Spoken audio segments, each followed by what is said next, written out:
jubilant Jimmy Hoffa sweeps in as new president of the Teamsters. Only Jimmy Hoffa can rejoice at his continued good luck.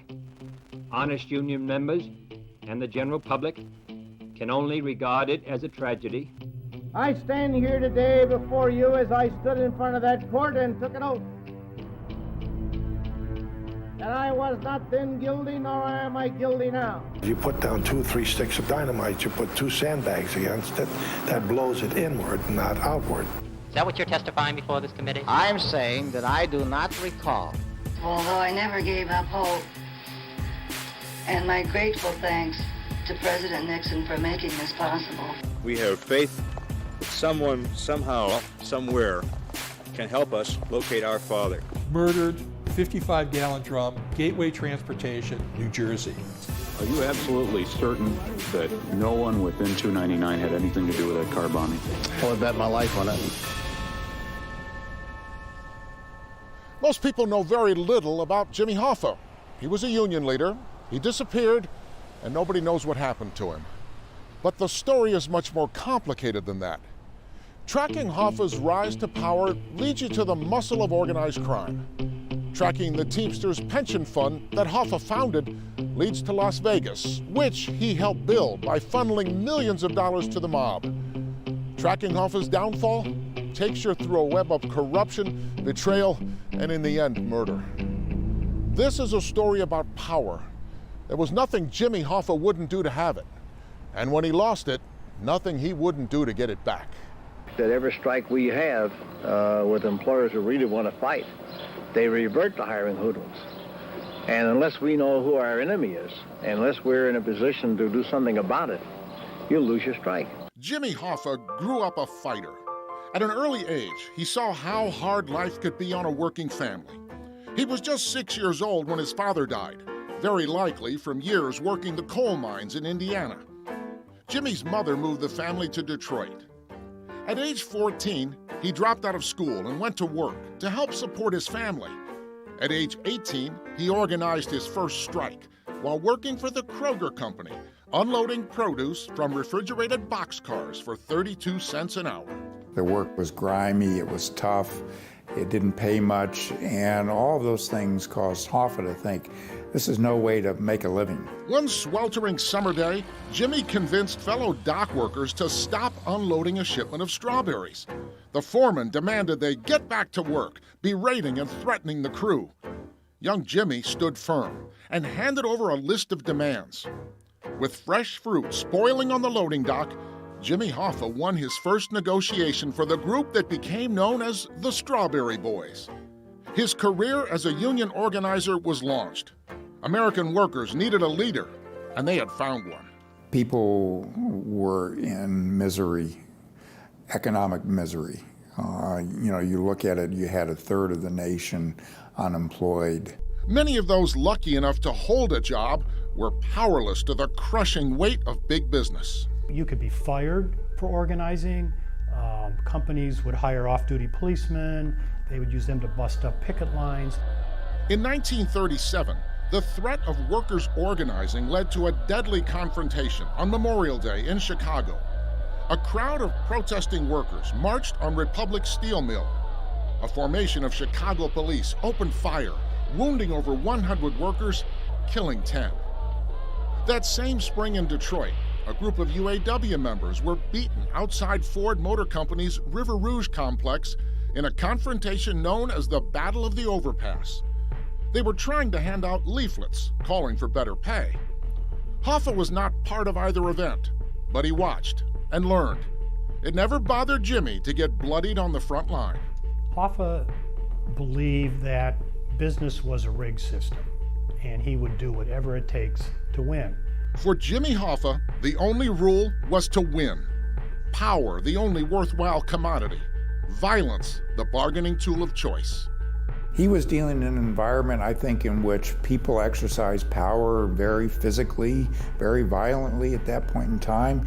It's what you grew up in the 1930s and the labor movement in the 1940s. It was a hard business. You had to be tough to survive. You had to fight. But to carry that fight, Hoffa needed muscle. and he knew where to get it. He started interacting with guys like the Maley brothers, Santo Perone, Frankie Three Fingers Coppola. Guys like that were kind of bringing Hoffa into the organized crime mix of Detroit. With powerful friends behind him, Jimmy Hoffa rose quickly in the Teamsters Union as a recruiter and organizer. In Hoffa, workers saw hope. The mob saw opportunity. The racketeers saw Hoffa as a rising star, someone that had a lot of savvy, a lot of swagger, someone that was a natural leader and had the ability to do their bidding if they got him into power. Detroit Local 299 became well known as one of the Teamsters' most violent and fierce locals. There were bombings of businesses, employers Hoffa considered enemies. For that work, he hired a bomb expert, a guy named Joe Franco. We all carried sandbags in our car because you put down 2 or 3 sticks of dynamite, you put 2 sandbags against it, that blows it inward, not outward. Franco said that back in the old days, there were 2 kinds of jobs that Hoffa required. 95% of it was in-house, but the bad stuff was about 5% out of the house. And he would hire that. The bad stuff. Bad stuff. What's real bad? We're killing somebody, putting somebody in the hospital. That was in-house. Blowing up a truck. That's not going to hurt nobody. To settle a strike, fighting on the picket lines. That was in-house. That's all in-house. That's all labor. But the other stuff that would be considered heavy duty, then he would go outside and buy it. By the 1950s, Jimmy Hoffa's partnership with organized crime had grown strong. They had plans of expansion out west, and he had access to millions of dollars. Hoffa didn't create Las Vegas, but he built a good portion of it with money loaned to the mob from the Teamsters pension fund that he established in 1955. The Teamsters was an offshoot of the Mafia, and in a lot of ways, Hoffa was a mobster that was parading as a labor politician. In another life, Jimmy Hoffa might have been a mob capo. I present to you our honored guest, Jimmy Hoffa. April of 1956, a smiling Teamsters president, Dave Beck, honors his popular vice president, Jimmy Hoffa. Within a year, Hoffa would secretly feed the government information about Beck's corrupt dealings that would trigger investigations by the IRS, FBI, and eventually the United States Senate. Despite charges that he had taken over $300,000 of union funds, Teamster President Dave Beck continued his stubborn silence yesterday as the latest series of hearings on corrupt practices in organized labor came to a clashing halt. The McClellan Committee was formed to investigate the influence of organized crime in labor. The committee's chief counsel was a young lawyer from Massachusetts named Bobby Kennedy. Is this the Teamsters again or some other union? It involves the Teamsters plus 2 or 3 other unions. Teamster President Dave Beck was among the first called to testify. Do you honestly believe that if you answered truthfully under oath questions that this committee might ask you regarding your transactions with the union that you represent, that a truthful answer thereto might tend to incriminate you? The answer is it might. Beck invoked his Fifth Amendment right to silence 117 times. And though he stymied the Senate, Beck was later convicted on corruption charges and sent to prison, which opened the door for Jimmy Hoffa. And jubilant Jimmy Hoffa sweeps in as new president of the Teamsters. Hoffa was a constant target of investigations, but he remained a champion of the rank and file and was elected president of the Teamsters in 1957 by a 3-to-1 margin. His rise to the Marble Palace in Washington was complete. Jimmy Hoffa fought and won many battles in Detroit, but now he was on the radar of the Kennedy brothers, and the fight that took him to Washington stirred genuine hatred on both sides. Hoffa and the Kennedys, a blood feud, when we come back. He was a great enemy of Bobby Kennedy. And Bobby, it went beyond politics. They hated each other. I'll break his back. Who? You. Say to who? to anyone. Figure of speech, I don't even know who I was talking about, and I don't know what you're talking about. Well, Mr. Hoffa, all I'm trying to find out, I'll tell you what I'm talking about. I'm trying to find out whose back you were going to break. Figure of speech. Bobby Kennedy, to me, is the greatest crime fighter who's ever lived. I mean, he went after, when he was chief counsel of the Senate Rackets Committee, he was eating mafia guys for breakfast. But initially, Bobby Kennedy was reluctant to take on the labor unions. An investigative reporter named Clark Mullenhoff, who had uncovered links between the unions and the mob, pushed Kennedy, pushed him hard. He was almost bullying Bobby, saying, well, you'll never go after the unions because your brother might want to run for president someday and you're a Democrat and you need the unions. So you're not tough enough to go after the unions, but you need to have this committee that you're on take a look. When the McClellan hearings opened, Bobby Kennedy aimed his laser focus on Hoffa. I don't intend to have the impression left that's been stated publicly that I'm controlled by gangsters. I am not controlled by them. Mr. Hoffa, that would make a great deal of sense. I'd be very sympathetic if it wasn't for the fact that a majority of these people are in the Central States Conference. You've got people in Detroit, at least 15 who have police records. You've got Joey Glimko in Chicago.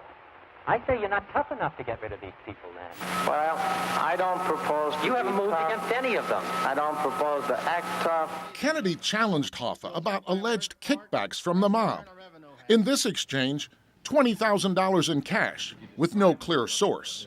No, sir, I cannot, and I don't care to try and recall back my entire lifetime since I started working at the age 17 as to how I accumulated money or how I spent it to finally arrive at having $20,000 I could afford to invest and finally lost. Could you answer, was it in cash that you put it in? Yes.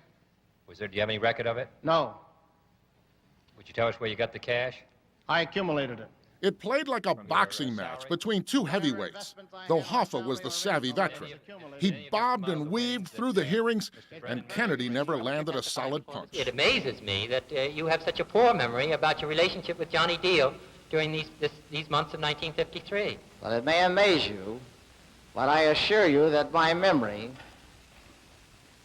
as the best that I could recall at this moment, is such. The McClellan hearings lasted 270 days, questioned 1,500 witnesses, and convicted 20 individuals. But Jimmy Hoffa walked away clean. But the Kennedy-Hoffa feud was only just beginning.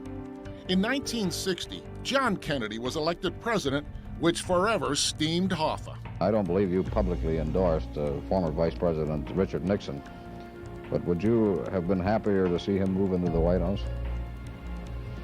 Yes, I would have rather seen Vice President Nixon elect President of the United States. Kennedy named his brother Bobby Attorney General.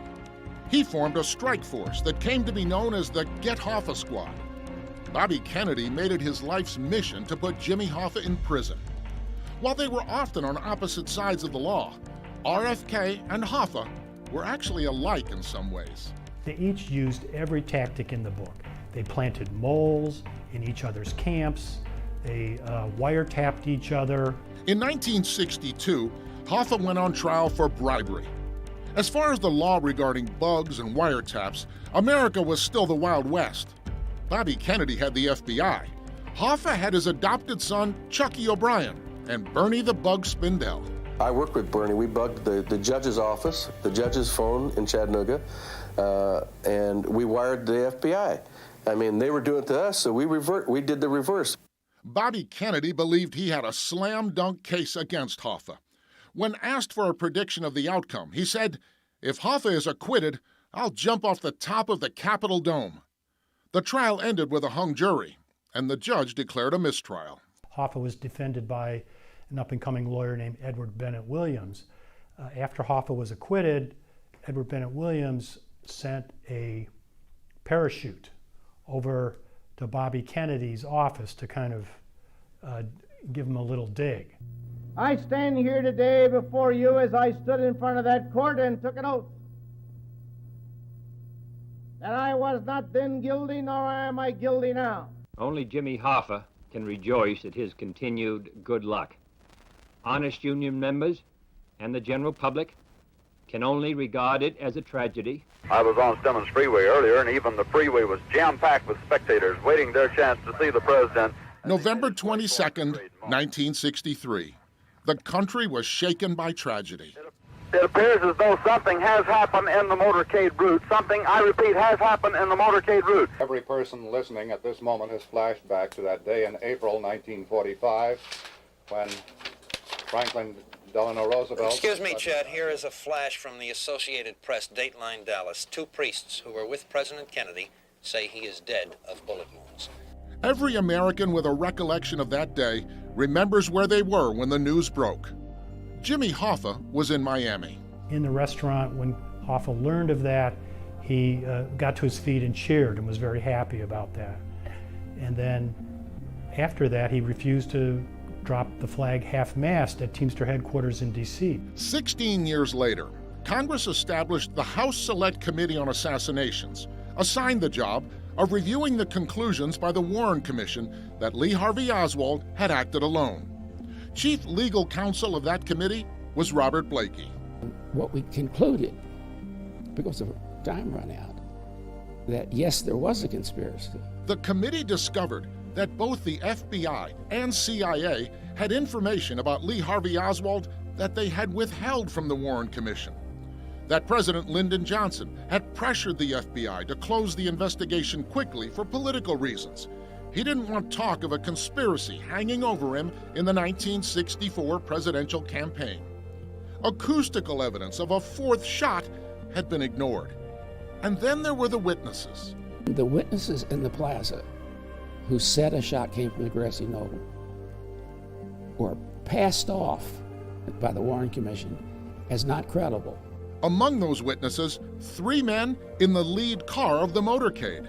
Forrest Souls, head of the Secret Service, the chief of police, and the county sheriff.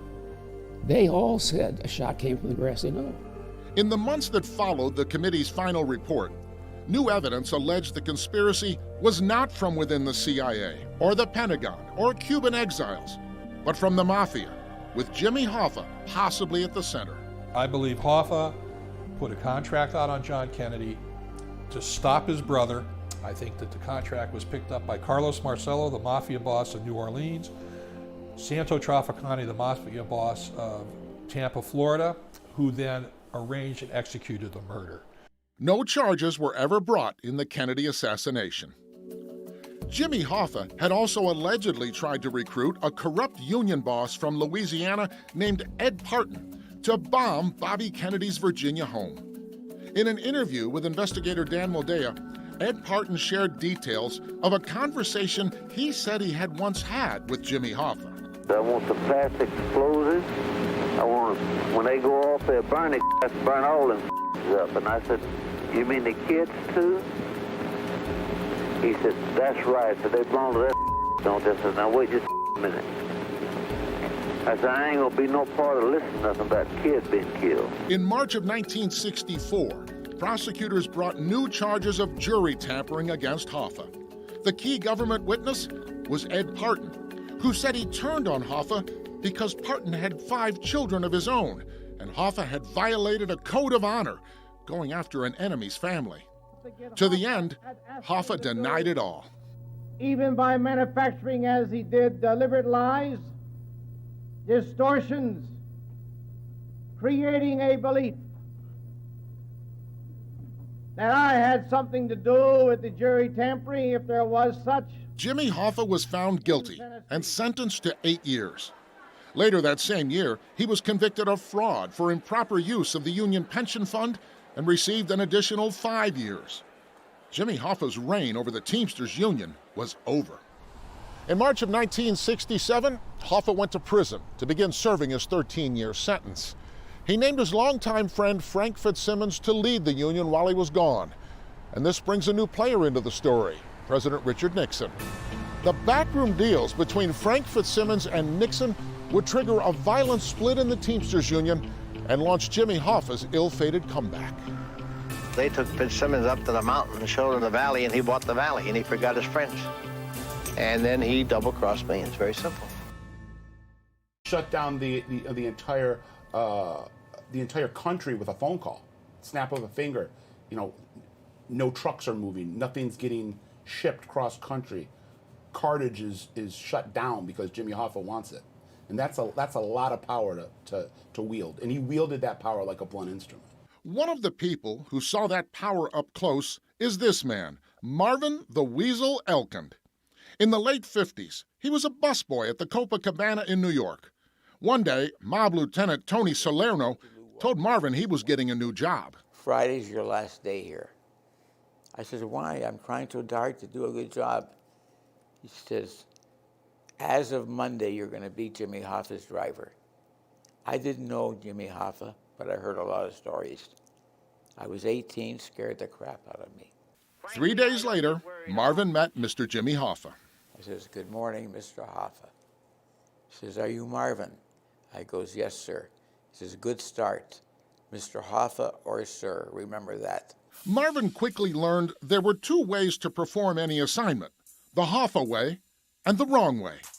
Rule number 1. You must never be late picking me up.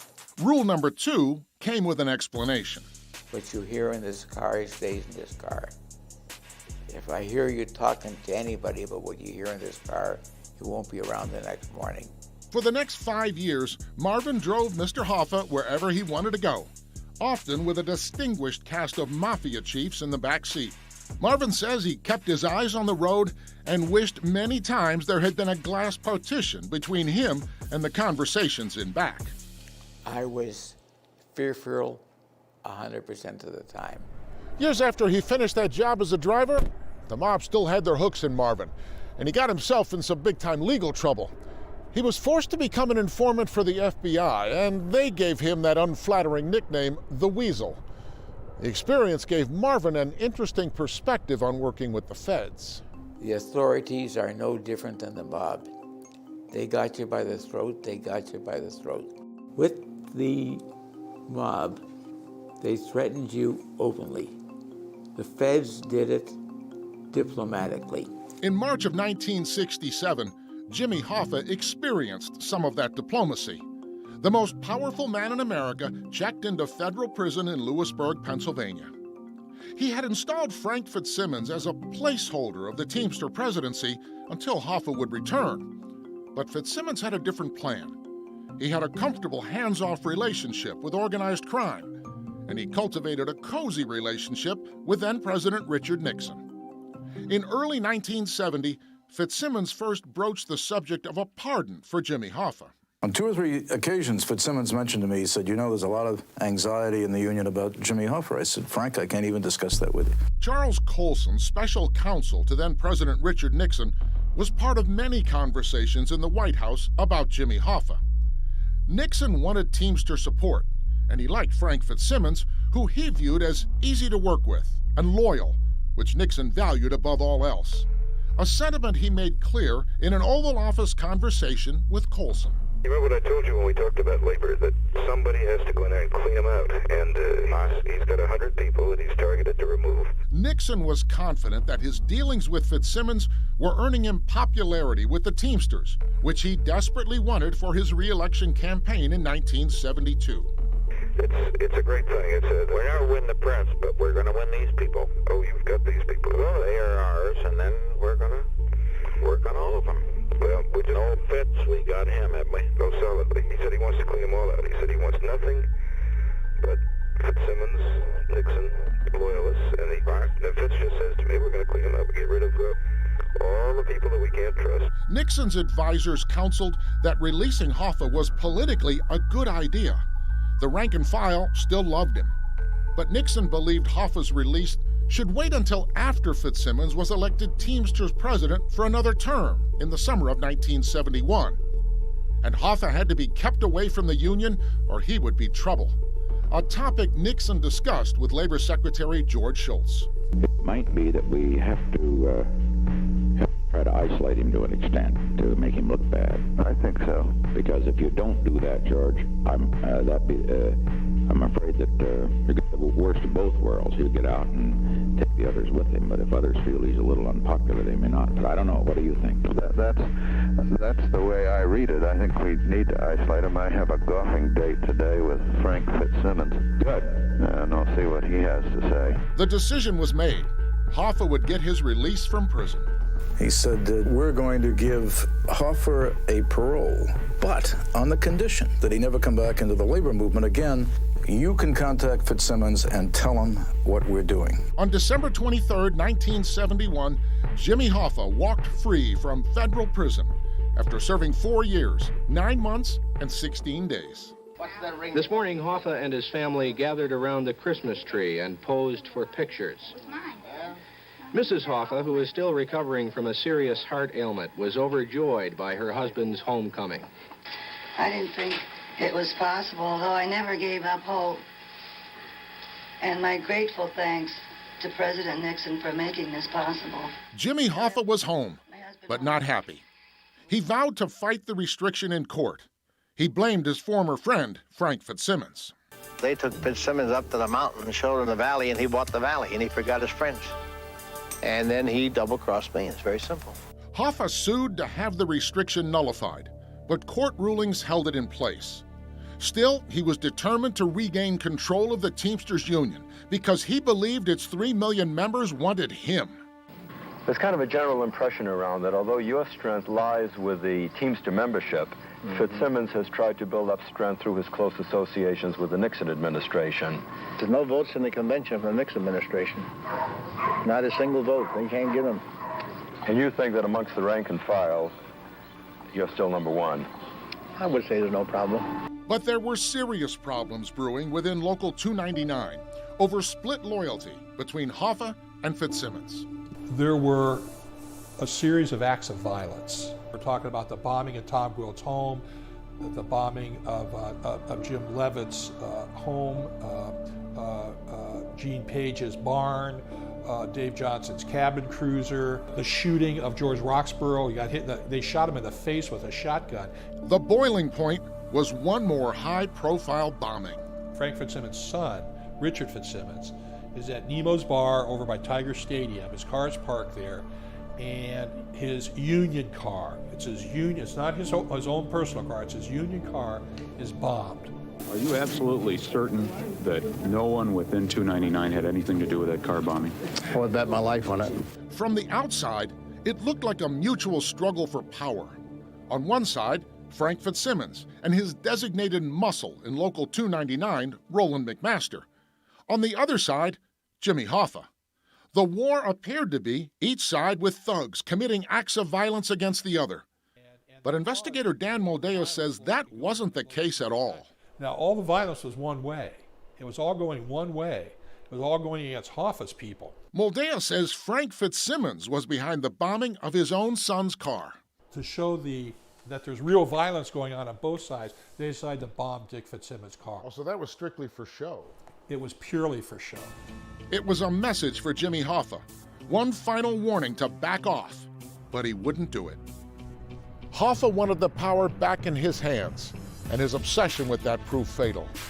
Who killed Jimmy Hoffa?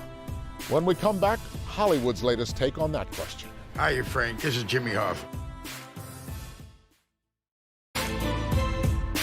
Hiya, Frank. This is Jimmy Hoffa. A blockbuster film just released, directed by Martin Scorsese, starring Al Pacino as Jimmy Hoffa, Robert De Niro as Frank Sheeran, who's the title character, the Irishman.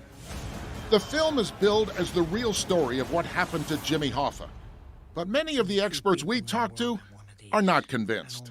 Scorsese's movie on Frank Sheeran is his homage to Oliver Stone's JFK. Great cinema, horrible history. Jimmy, I'm trying to tell you something. I know you are. You're telling me they're threatening me and I got to do what they say, which is absolutely. It's the bottom line. Dan Moldea says Jimmy Hoffa always downplayed his associations with organized crime, and that tells an incomplete story. I'm sure this film is going to portray him as he tried to portray himself during those early days as a hero of the rank and file, as a working class hero. The title character of the movie, The Irishman, is Frank Sheeran. He was a high-ranking officer in the Teamsters Union and a longtime friend of Jimmy Hoffa.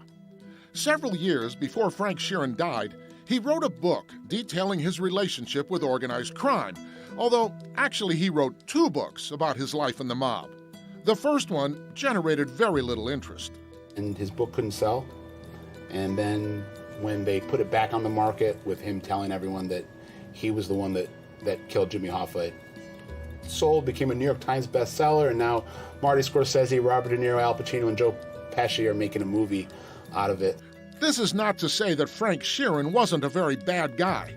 He had a close relationship with Pennsylvania mob boss Russell Bufalino and took on the role of hired muscle. But Sheeran spoke with apparent pride at being a mob hitman responsible for several highly publicized assassinations. I'm sure Frank Sheeran did some pretty nasty work. I just don't think he's committed the murders, these big murders he's confessed to. I don't believe one word out of Frank Sheeran's mouth. You gotta sit down, everybody says so. Dan Moldea says a couple of years ago he crossed paths with Robert De Niro and couldn't resist sharing his critique of the project. I wasn't even there to be diplomatic. I was there to get in his face. And I talked to him that day, that night, the way he talked to people at the movies, because he was giving me this nonsense that this is the story about Jimmy Hoffa's death. This is the true story. And I said, Bob, you're being conned. And it went downhill from there. So if not Frank Sheeran, then who did kill Jimmy Hoffa and why? We'll get some answers when we come back. When I had coffee with him the day before, I warned him. I said, Mr. Hoffa, there's a lot of people very upset. And his words to me were, my people will never harm me. In the spring of 1975, Jimmy Hoffa was restless and angry. He wanted the Teamsters presidency back that he felt had been stolen from him. You know, after Nixon pardoned him and he found out he couldn't get back into the Union, he was going to take every effort he could to do that. And in order to do that, he had threatened to reveal the mob's involvement with the Teamsters. Hoffa began his campaign by meeting with crime bosses around the country. And he holds these meetings. He kind of takes the temperature. And he realizes that the mob doesn't want him back, that they don't want him as the president again. They're going to do everything in their effort to prevent him from taking the presidency back. The union gave Hoffa a $1.7 million lump sum pension payout. The message was clear. Hey, thanks, Jimmy. Here's a whole bunch of money. Now go away and enjoy your retirement. But Hoffa wouldn't let go. He decided he needed to make peace with an old friend, Tony Provenzano, a Teamster official and a captain in the Genovese crime family in New York. At one time, they had been good friends, but Hoffa and Tony Pro had become bitter enemies over power and money. Threats being thrown back and forth, not just threats to murder each other, but threats to murder each other's families. It got incredibly bitter, incredibly intense, very fast. But now Hoffa needed Provenzano back on his side. If Hoffa wants to win back the Teamsters presidency, it's necessary that he makes peace with Provenzano, because Provenzano controls the entire delegation on the East Coast. He controls the voting bloc that Hoffa needs to win back the presidency. Hoffa and Provenzano met on neutral ground to talk out their differences. It didn't go well. And it was a bit of a disaster, where you had both men meeting in a hotel suite in Miami and supposedly grabbing a hold of each other and trying to choke the life out of each other before they were separated. Getting no help from mob bosses and no help from Tony Provenzano, Jimmy Hoffa went to option number 3, a media tour to sell his comeback to the American public. He was playing a card and speaking to the mob through the media. And this didn't sit very well with them. They don't like being threatened. Hoffa was running out of options. The word on the street was that he had cut a deal. At this point, I believe Hoffa went to the FBI, went to the U.S. Attorney's Office. You help get the restriction from my commutation lifted so I can run in 1976. and I will give you information on organized crime, and when I get into office, I will purge the organized crime influence from the Teamsters. Rumors of that arrangement may have sealed Jimmy Hoffa's fate. Some members of Hoffa's own former inner circle, one person being Chucky O'Brien, was going around telling people in Detroit that Jimmy Hoffa was a snitch, that Jimmy Hoffa was an FBI informant. The decision was made at the highest levels of organized crime in Detroit, Chicago, New York. Hoffa had to go. The best way to get Hoffa out in the open was to tell him that Tony Provenzano was open to making a peace agreement. The meeting was set. Detroit crime boss Tony Giacalone would broker a truce between Hoffa and Provenzano. Hoffa's former driver, Marvin Elkin, says he had a bad feeling. When I had coffee with him the day before, I warned him. I said, Mr. Hoffa, there's a lot of people very upset. And his words to me were, my people will never harm me. On the afternoon of July 30th, 1975, Jimmy Hoffa drove to the parking lot of the Marcus Red Fox restaurant in Bloomfield Township and waited. 90 minutes after the scheduled 2 p.m. meet, a car with several men inside picked up Jimmy Hoffa, and he was never seen again. We would also like to make a special appeal to the some 2 million brother and sister Teamster members for them to aid us in solving this heartbreaking mystery. Tony Giacalone told the FBI there never was a planned meeting, and he made sure he had a solid alibi with witnesses for the day Hoffa disappeared. He spent the entire day in the Southfield Athletic Club, and he was not a particularly approachable person in normal events, but it seems like every 15 minutes he was asking somebody in the Southfield Athletic Club, what time is it now? Tony Provenzano had people in New Jersey who swore he was there in meetings all day with them. The FBI suspected Jimmy Hoffa's estranged adopted son, Chucky O'Brien, as one of the men in the car that carried Hoffa to his execution. But Chucky had a fish story of an alibi.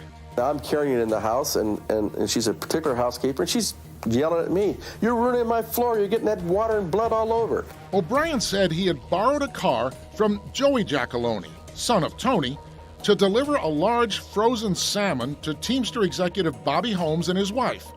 Holmes stood by that alibi. She told me that she had to wash the kitchen floor and mop up the lead that was in the, or the water, the blood, wherever it was that was in the garage. What did he do with the salmon when he brought it in? Brought it in here, my wife butchered it up, staked it, and put it in the deep freeze. So you've got it in the freezer now? Some of it, we've eaten some. Would we be able to see it? No, what the hell you think I am? The FBI focused on 2 men as Hoffa's suspected assassins, Thomas Andretta and Salvatore Briguglio, both soldiers in the Genovese crime family who worked for Tony Provenzano. Briguglio was brought twice before a federal grand jury in Detroit investigating Hoffa's disappearance. He refused to testify, and the FBI never had enough evidence to charge him. A guy named Phil Moscato, who owned a notorious landfill in New Jersey, shared his ideas with investigator Dan Modea. He would not say right out, Sal Briguglio is the guy who killed Hoffa. He said Frank Sheeran did not kill him. It's bull. He did not kill him. Frank Sheeran had nothing to do with the actual murder of Hoffa, but he would not say Sal, his best friend, was. But you believe he was? Oh, no doubt about it. All signs pointed toward a cooperative effort. I do believe personally that the Provenzanos and Andretta and the people from Jersey were the principal moving figures, although I do believe people in the Detroit organized crime family were involved as well. No charges were ever brought against anyone in Jimmy Hoffa's disappearance. Which brings us to the question that has kept the mystery alive for more than 40 years. Where is Jimmy Hoffa? We're riding down the elevator, and I said, you know, Mr. Vitale, I can keep you out of jail. All you got to do is tell me where Jimmy Hoffa is. For 40 years. Where is Jimmy Hoffa's body? In May of 2004, police pulled up floorboards in a northwest Detroit home, but found nothing. 2012, police dug up a backyard in Roseville. Nothing. 2013, acting on a tip from mobster Tony Zarelli, who died 2 years later, the FBI dug on a farm on Buell Road in Oakland Township. All the speculation of where he is and where he is not They say he was in a meat grinder, and it's all baloney. What happened to Hoffa was very simple. He got picked up over there. He was buried where I say he's buried. But Hoffa was not buried there. Why have there been so many seemingly credible tips? Detroit crime historian Scott Bernstein says it's because the Giacalone brothers launched a campaign of misinformation to cover up the perfect crime. They would, intentionally tell 30 people 30 different things. And those 30 people that they were telling this knew that the person that were telling them would be in the know. So it would then kind of filter out towards people that they then told. There is no shortage of theories on what happened to Jimmy Hoffa. Number one, Keith Corbett, former assistant U.S. attorney, and Scott Bernstein have come to the same conclusion, that there is no body to be found.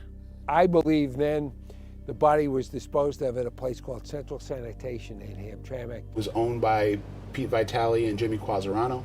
And they had these gigantic compressors for cardboard where they compressed 3, 4, 5 tons of cardboard at one time and shred it down to little pieces of paper. I believe that Jimmy Hoffa was incinerated. And then, surprisingly, a couple of months after Hoffa disappeared, the place burned down. What a coincidence. What a coincidence. And it was before the FBI could ever get a search warrant to get in there. A logical and credible theory, but it's only one of many. Possibility number two, a new character enters the story. A small-time criminal named Donovan Wells, who died this past year. Wells was represented at one time by a Birmingham lawyer, now retired, named Jim Ellsman. Yeah, I got him off through talking to the FBI to cut a deal, and they did cut him a reduced deal. But that FBI was so screwed up. In 2006, an FBI search focused on a farm in Milford, once owned by Union leader and Hoffa enemy Roland McMaster. Donovan Wells and his wife lived on that farm back in 1975. At that time, neither of them shared with the FBI what they claimed to have seen on that day that Hoffa disappeared. She's in the kitchen and she's washing dishes, looking out towards Pontiac Trail. And she sees 2 cars come screaming down Pontiac Trail, make a hard right into this dirt road, which goes all the way into the back. He observes out the kitchen window of McMaster's farmhouse, close by, a backhoe digging, and then a white sheet and a body dropped into the hole. That's all I can remember. He saw this? He said he saw this? He saw it with his eyeballs. That's right. I believe that Hoffa was murdered on that farm. I think the cars roaring up, I think that's where the death was. I think those were the death. Hoffa was in one of those cars and he was murdered. The FBI dug up that farm, but found nothing. But Dan Moldea throws an interesting wrinkle into that episode. He says Donovan Wells showed him a diagram of the farm with the exact location of the hole where he claimed to have seen someone dump a body. A diagram the FBI used to pick their spot for the 2006 excavation. They got south and north mixed up. They were supposed to be digging over here. So the FBI dug in the wrong place? They dug in the wrong place. They inverted the map, the diagram that Don had drawn for them, didn't bring him up from Lexington, and they dug in the wrong place. Does that mean Hoffa's body might be buried on that farm in Milford? Dan Moldea says he now believes the body was there originally, but moved. Murdered, 55-gallon drum, Gateway Transportation, New Jersey. New Jersey landfill operator Phil Moscato told Dan Moldea about a day in 1975 when hitman Sam Brugulio pulled up in a truck. He tells me on tape that the Gateway truck pulls up at his dump and he and Sal unload the 55-gallon drum and bury it at his dump. Now keep in mind, that's a theory. There are more.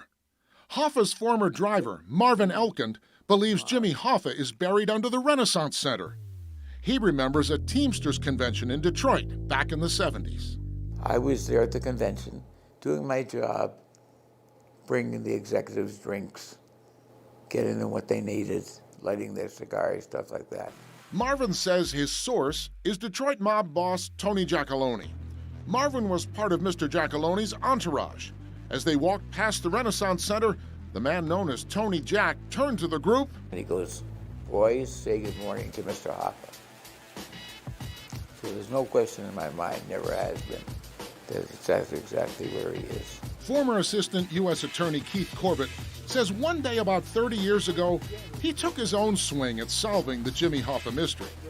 He found himself in an elevator at the federal courthouse with Peter Vitale, a Detroit capo convicted of extortion. Corbett thought, might as well ask. I said, you know, Mr. Vitale, I can keep you out of jail. All you gotta do is tell me where Jimmy Hoffa is. And he looked at me, and, you know, I was probably in my early 30s at the time, and he was probably 70. He looked at me, he said, I don't rat out my friends. Not, I don't know who did it, I don't know what you're talking about. I don't rat out my friends. And that was the code that many of those people live by. Maybe Peter Vitale did know the answer. And there are those who believe the FBI knows the answers, but is keeping many of the Hoffa files a secret. Why? 25 years ago, the late Ken Walton, at one time special agent in charge of the Detroit FBI office, made a surprising statement. I know who killed Jimmy Hoffa, and I know why they killed Jimmy Hoffa. Walton said the FBI had insufficient evidence for prosecutors to move forward with charges, so none were ever filed, and many files locked away. We reached out to the current FBI, but we're told the Bureau doesn't comment on open cases. Well, both the Giacalones are gone, Toco's gone, there can't be, the people in New Jersey are gone now. There may be some peripheral figures, but all the main players have passed on. The Detroit Free Press fought a 10-year legal battle over FBI files sought through the Freedom of Information Act. The Free Press sued the government twice, and finally the FBI was forced to release thousands of pages of Hoffa documents. Here's a sample of some of those documents, so heavily redacted as to render them useless. Should the FBI release the remaining Hoffa files? The answer is yes or no, depending upon who you talk to. If you can't indict somebody and convict them, you really shouldn't throw names out in the press. And despite what we may see in politics today. When you start getting into this, and Bobby Kennedy and Jack Kennedy, who Hoffa hated, are involved, there could be lots of motivation for the FBI to say, we want this to go cold. So if the sealed files protect some group or individuals, who is it? And the answer is, I don't know. Jimmy Hoffa's disappearance remains one of the most enduring mysteries of the 20th century. Will we ever get all of the answers? Probably not. But in reporting or investigating crime and corruption, just as important as the answers is that ethical and persistent people keep asking questions.